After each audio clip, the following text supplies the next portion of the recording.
দশমী আসলেই কেমন জানি মনটা খারাপ হয়ে যায়।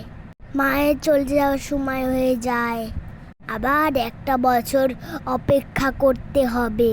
দশমীর দিন সকালবেলা চলে গিয়েছিলাম আখারি বাজার আর তাঁতি বাজারের পুজোগুলো দেখতে। আমি মোটামুটি বেশ অনেকগুলা পূজাই দেখে ফেলেছি। দিদির পূজা দেখাগুলাই বাকি ছিল, সেটাও দশমীর দিন সকালে সেরে ফেললাম। এই দিকের পূজাগুলো দেখা শেষ করে চলে গেলাম সেন্ট্রাল উমেন্স কলেজে মায়ের বিদায় দেখার জন্য। কিন্তু এটা আমার বাসার কাছে, তাই এখানেই চলে গিয়েছিলাম।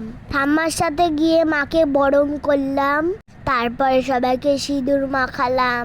ঠাম্মাকে বেশি করে মাখিয়েছিলাম। আনন্দও লাগছিল, আবার মনটাও খারাপ লাগছিল। এতদিন পূজা ছিল, ঘুরে বেরিয়েছি, আনন্দ করেছি।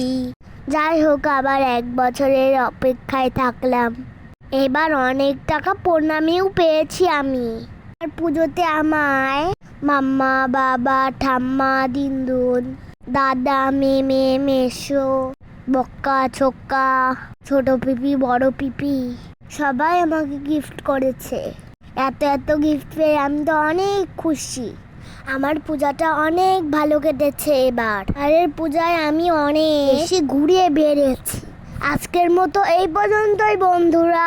ভালো থেকো সবাই, টাটা, বাই বাই।